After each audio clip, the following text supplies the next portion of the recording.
Hey, Dr. Glenn, it's so nice to have you on the show today. How are you doing? Pleasure to be here. Wonderful. Thank you. How are you? Beautiful. And thank you so very much for being here. And I also want to say thank you so very much for your patience as we're going through some technical issues and you're still here. Thank you so very much. And you see, Dr. Glenn, oftentimes I love to thank my guest for two things. And I do this so often to the point where it has become an anthem. All right. And that's because of how important it is to me. Can you still hear me? Just to Perfectly. confirm. Absolutely. Very clear. All right, beautiful. So, firstly, Dr. Glenn, I want to say thank you so very much for investing in yourself. You see, you are on this platform right now, right here, because you invested in yourself. And you see, oftentimes I love to make reference to the amazing mango tree, just like I mentioned earlier. You see, some months back, I was on a particular road, and just by the roadside, there was this tall, unattractive mango tree. And I use the word unattractive because the mango tree's got no mangoes on it and the leaves were all dry. So I just walked past it and I went my way. But just recently, I was on that same road. And this time around, a lot's changed about the mango tree, you see. The mango tree caught my attention pretty good from a distance. And immediately, I got the urge to move so close to it, of which I did, and it wowed me. Because now the mango tree's got a lot of mangoes on it, beautiful green leaves and healthy branches. It was such a very, very special moment for me that day. I was so, so excited. And here is my point.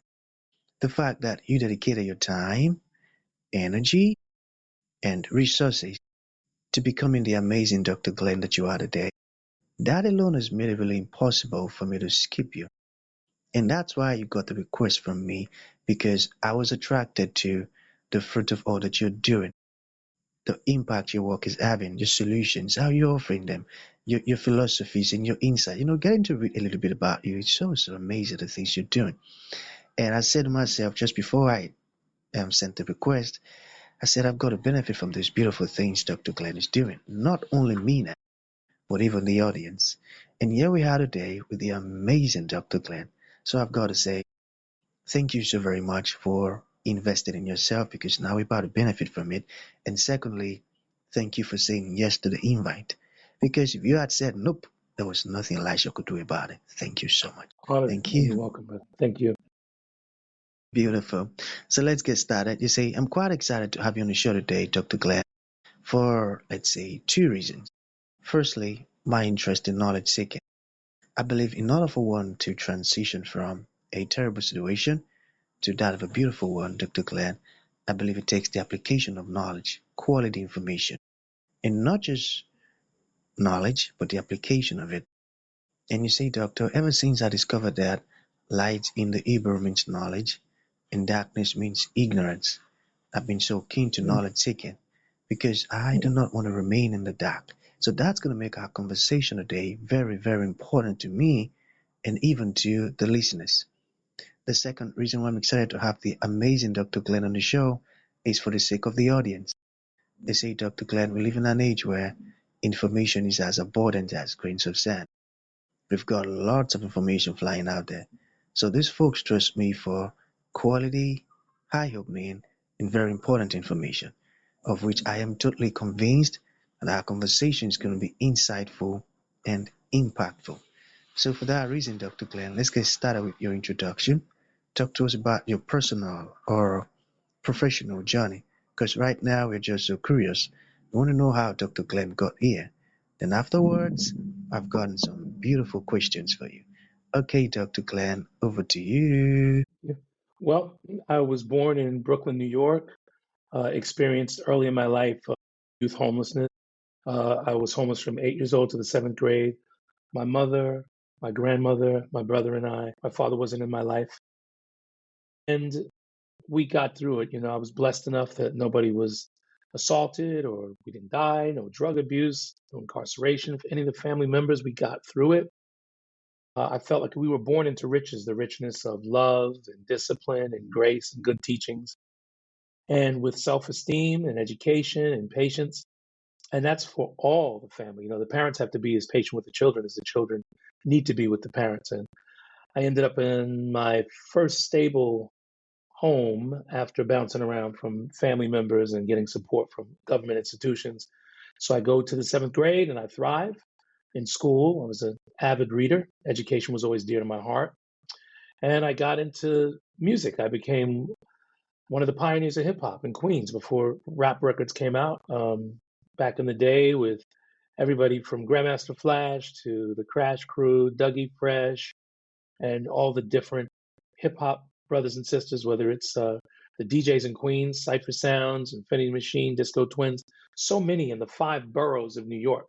I was one of the preeminent rappers um, in the beginning stages before hip hop really became a multi-million dollar entity. And music was my calling to action. Music was my source of communication, a way to speak and to express myself and to craft stories that I ended up not being able to just write, but to be able to read and see that they became true. Music was my pathway to business, to grace, and to freedom. Amazing. Amazing. Okay. I got that. So your journey is quite interesting and inspiring at the same time. But I've got a question. So what kept you going during those hardest moments? Part of it was hope, which is the human curiosity. Hope is one reaching out, knowing what you don't have, where your limits are. Faith, taught by my grandmother and my mother, that knowing that God and knowing that there was a measure of good that would pull us through, because the good I saw in my mother and my grandmother and the immediate family, good in myself, good in my brother Randall, and good in the world. We saw more good than we saw bad. We looked at the light and the dark. We were never in the shadows. So I was always pulled with hope and faith and trust that things could be better. But in my adult life, I was driven by fear not to fail again, fear not to repeat the struggles, fear to make sure my mother, myself, and my future family would never be homeless again. So it was driven by fear, but not panic. It was driven and fueled with uncertainty, never desperation, but with desire and need, urgency. I got that. I got that. And that's a beautiful one. Okay, so let us talk about the educational aspect.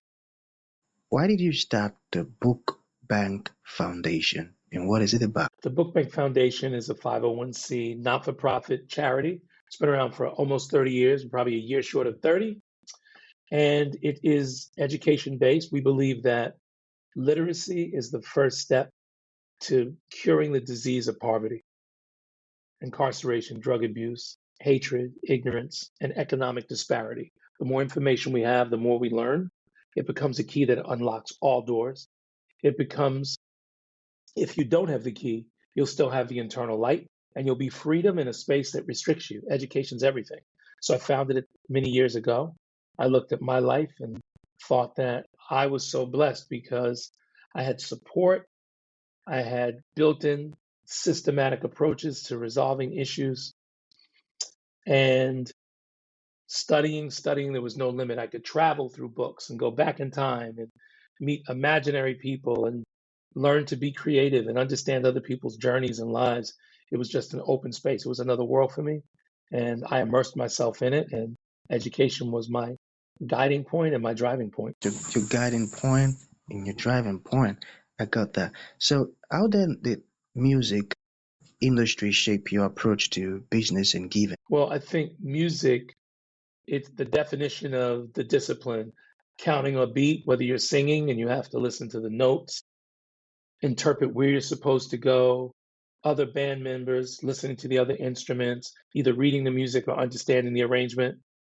In hip hop, very much like jazz, a lot of it's intuitive. You can't step all over the place and not listen to the DJ, or if you're in a rap group, you can't overtalk the other rappers. There's discipline there, there's applied sciences, music is mathematics. And I think music was a platform for me to be able to communicate, to create, and to learn. Culturally, with my cultural expression, that became a universal voice, responsibility, discipline. It's just a way for me. It was the canonization of my purpose in life to be a communicator, to guide, and to share and shed light on people, and to have light, cast on me too. Whether it's standing on stage with a bright light on me, or whether it's in a dark place with the light that comes out of me. Beautiful. Beautiful. I love that. So I'm still a bit curious. Okay, so how did you get started in music? Did you just discover it or you were inspired by someone or something? How did it all get started? Music for me started when I was in about the seventh grade, and I would listen to the tapes. The home of hip hop, the Bronx. I would hear Grandmaster Flash and Grand Wizard Theodore and Kaz and all these other guys making these tapes, Starskis of the world. And then in Queens, I was one of the first pioneers in hip hop before Run DMC, before L Cool J. I was recording, and I was honored to have those amazing artists come behind me and watch me in shows and be supportive and go on and take the genre to the next level. But I used to make mixtapes just for my own fun and pleasure. And as it became popular, I never expected that the Queensboro, which is an outer suburban, more suburban area, that my tapes would go in all five boroughs. And I hooked up with Mike and Dave after doing local DJ battles and touring in the city, winning battles and creating a regional experience that developed from the five boroughs in New York City that eventually went global when I made my first record at the Place to Be with Mike and Dave Records and so many other successful recording artists, Positive K, who I discovered, and David Banner later I discovered. This whole art form just created a universe for me to express, to build, and to help me redefine and be rebuilt. Wow, that's very, very inspiring. So I wanted to ask Dr. Glenn, do you still rap? Still rap. As a matter of fact, I don't have a cap. You know what it is? I got a lot of rest last night, so I don't need a nap. This is exactly what it is, and this just ain't yap.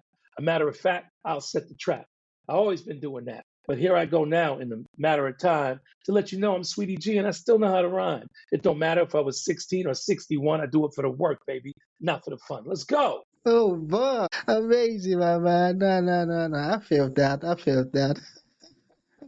That's a beautiful one. So let us talk about poverty, all right? What do most people get wrong about poverty? Most people assume that poverty is self inflicted or that from previous conditions, whether it's, I think the inherent blocks and restrictions that we get from systemic racism or from systemic problems that have come from our own families, from our own lack of responsibilities, be it our parents, be it our community, be it the systems, education, government. People blame the children. People blame the people that suffer or don't have all of the tools that they need. They don't have enough patience, enough empathy, and enough respect to realize we're all one or two rent payments, mortgage payments, car notes, or utility bills from having it all turned off. And what we do is we're not turning on solutions. We're not turning on the jets that can help us move like a military jet coming in to save one another. Everything is kind of angry or suppressed or presumptive. And a lot of times people are measuring each other. In a psychological format, people will say, I'm doing better than this person, and they'll use it as a social construct or the human nature of being competitive, or someone's in a psychological mindset that they want to feel superior to somebody else, that they just use that as a way to make themselves feel better versus helping their brother or their sister out, which is going to make all of us even better. Even better, I tell you. And I wish many folks can look at it from that angle. The world would have even be more better than it is now. Hmm. So how do you define success? I think success is the measure of how much you have learned. The most successful people, champions, and people that celebrate victories are masters of losses, the losses they've sustained, the failures that they've maintained. You're in a bad situation that doesn't work, you've been able to maintain a position until it gets better. You've been able to survive and not quit. Losing is just as much a part of winning for the victorious. So I think it's really important that we use these tools of intelligence, not tools of ignorance. The tools of ignorance are the failures and the causality. The tools of intelligence are the resolve and the pressing through. I got that. I got that. So we have just two more questions to go. So what did you learn from managing professional athletes? I learned a lot, and let's talk about what I got from them: the discipline, the fortitude, the talent, the resilience, and the armor that they have to build. You know, a lot of celebrities and athletes, people want autographs or money from them or favors or to idolize them. One injury, one bad record, one bad decision, and they're pretty much abandoned. This super strong superhero, this powerful person, this entity that's almost godlike, is so immeasurably flawed, so sensitive, so vulnerable. It gave me a balance to realize never be too high, never be too low, never be too important. And it showed me the responsibility that I had as a leader to either guide them or walk beside them and have the humility to allow them to evolve and be the most important part of our union in this business deal. But at the same time, know I have a greater responsibility that when they fail, I have to always stand there, and their failures are their success. It brings you humility, it brings you consciousness, it brings you awareness, and it allows you to be a better servant. Better servant. I got that. You see, you've shared so much incredible insight in this episode, and I'd have to listen to our conversation over and over again to process it all. I don't want to leave Thank any you. behind. Thank you so very much, Dr. Glenn. So we have just one more to go. What drives your mission? Like, what drives you? What drives my mission is I want to die greater than I've lived. I believe that we should earn the breath that we take. Imagine if every time you inhale and you had to wait to be worthy of God's presence and his blessings, that you had to earn the grace to live. And if you didn't, you don't exhale. We assume that life is just given to us and there's no responsibility except to get to the other end. It's not just how you live your life, it's how you die your life. You can laugh your life or cry your life. Profound statement. It's not how you live your life, it's how you tie your life. Wow, I got that. So to bring this to an end, Dr. Glenn, what would you like to leave the audience with, like a final thought? And to those folks who would like to reach out to you, learn more about everything we've discussed, or they felt inspired and they would love to ask questions or make inquiries, how can that be possible? Well, in all things social, it's Glenn, Glenn, Toby, Toby, on Instagram, Facebook, LinkedIn, Twitter, TikTok, all the social media. And my personal website is Dr. Glenn, Glenn, Toby, Toby.com. The book bank, very important, thebbf.org. We have the Book Bank Institute and several social programs, and we're globally operating. I want to say to my people home and abroad, continue to support this show. Share the link. This brother's a champion. I'm on this show because he's a thought leader. From his biggest guests to small guests, this is our home. Let's take care of our house. Let's keep it tidy. If we have to, let's rearrange the furniture by bringing in new guests and new ideas and new thoughts. But let's keep it holy and let's keep it righteous. Thank you for having me. Beautiful. Thank you so very much. So that's going to be the end of the show, Dr. Glenn. Thank you for coming and thank you for sharing this beautiful stuff with us. It means a whole lot. Thank you. Thank you.